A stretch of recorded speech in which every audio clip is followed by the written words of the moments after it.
Before watching this video, subscribe and get more information like this. Please consult with your doctor for any health concerns. The owner of this channel does not share the opinion nor is responsible for what is expressed in this video. This information does not belong to the creator of this video production, as it was extracted from the source presented on the description here. This production was made only for information purposes and cannot be used as a medical advice, diagnosis or treatment. Subscribe and share this video with your friends on Facebook and Twitter to get more information like this. Thank you for watching our channel. See you next video. Stroke is the third leading cause of death in the United States and can cause lifelong disabilities and complications. It is considered a medical emergency and needs to be treated immediately. Learn to recognize the signs of a stroke. Getting help immediately can ensure proper treatment and lessen your chance of disability. Part 1. Looking for signs of a stroke. Step 1. Watch for signs that indicate a stroke. There are several telltale signs that someone is suffering from a stroke. These signs may include a sudden onset of numbness or weakness of the face, arm, or leg, especially on one side of the body. One side of the face may drop when the person tries to smile. Confusion, trouble speaking or understanding speech, slurring words.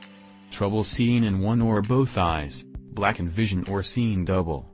Severe headache, usually with no known cause and possibly with vomiting, trouble walking, loss of balance or coordination and dizziness. Step 2. Keep an eye out for female-specific symptoms. In addition to the typical symptoms of stroke, women may also experience unique symptoms. These can include weakness, shortness of breath, sudden behavior change or agitation, nausea and vomiting, hiccups, hallucinations. Step 3. Test for signs of a stroke using FAST. FAST is an abbreviation that is an easy way to remember and test for signs of a stroke. F. Face. Ask the person to smile. Does one side of the face droop? AARMS. Ask the person to raise both arms. Does one arm drift downward? S. Speech. Ask the person to repeat a simple phrase. Is his speech slurred or strange? T. Time. If you observe any of these signs, call 911 immediately. Step 4. Get immediate medical help. If you suspect a stroke, call 911 immediately. Every minute counts in a stroke. For every minute untreated, one can lose 1.9 million neurons, which reduces chances for successful recovery and increases chances of complications or death. In addition, there is a small treatment window for ischemic strokes, so it is important to get to the hospital as soon as possible. Some hospitals have stroke care facilities that are especially well equipped to treat strokes. If you are at risk of having a stroke, then it might be beneficial to find out where these centers are located. Part 2. Knowing your risk factors. Step 1. Assess your health conditions. Strokes can happen to anyone, however some people are more likely to get them. Talk to your doctor about your increased risk for stroke due to these health conditions. Diabetes, heart conditions such as atrial fibrillation or stenosis, prior stroke or TIA. Step 2. Take stock of your lifestyle habits. If you have a lifestyle that does not prioritize exercise and healthy eating, you may have an increased risk of stroke.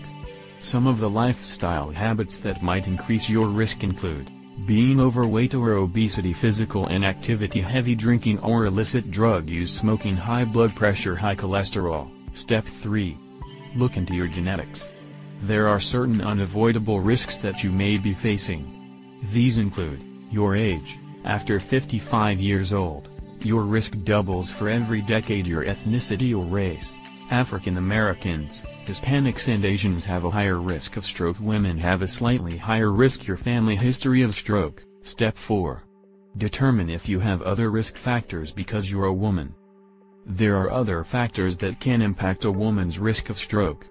These include birth control pills, oral contraceptives can increase stroke risk, especially when other risk factors are present such as smoking or having high blood pressure. Being pregnant, this increases blood pressure and stress on the heart. Hormone replacement therapy, women often do hormone replacement therapy to relieve the symptoms of menopause. Migraines with aura, More women than men suffer from migraines, and migraines are associated with increased stroke risk. Part 3. Understanding what strokes are. Step 1. Learn how a stroke works. A stroke happens when the blood supply to your brain, along with oxygen and nutrients, is blocked or reduced. This can cause your brain cells to start dying almost immediately. Prolonged deprivation of blood supply can cause extensive brain death and therefore long-term disability. Step 2. Learn about two kinds of strokes. Most strokes fall into one of two categories, ischemic and hemorrhagic. An ischemic, ischemic, stroke is caused by a blood clot that blocks blood supply.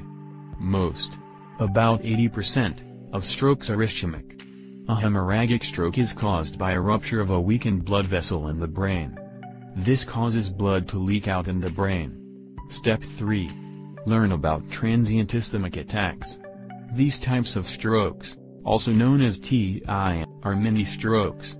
This stroke is caused by a temporary blockage of the blood supply to the brain. For example, a small moving clot can block a vessel temporarily. Although the symptoms are the same as for a more severe stroke, they last for a shorter period of time, usually less than 5 minutes. The symptoms appear and disappear within 24 hours.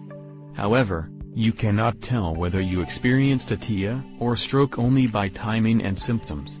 It is crucial to get emergency care regardless, since having a TIA is an indication of a future probability of a stroke.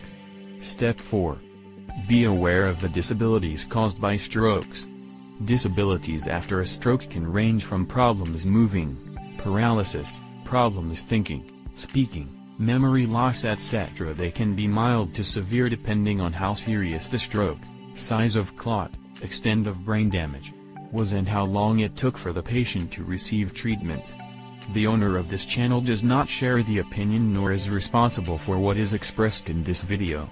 This information does not belong to the creator of this video production, as it was extracted from the source presented on the description here.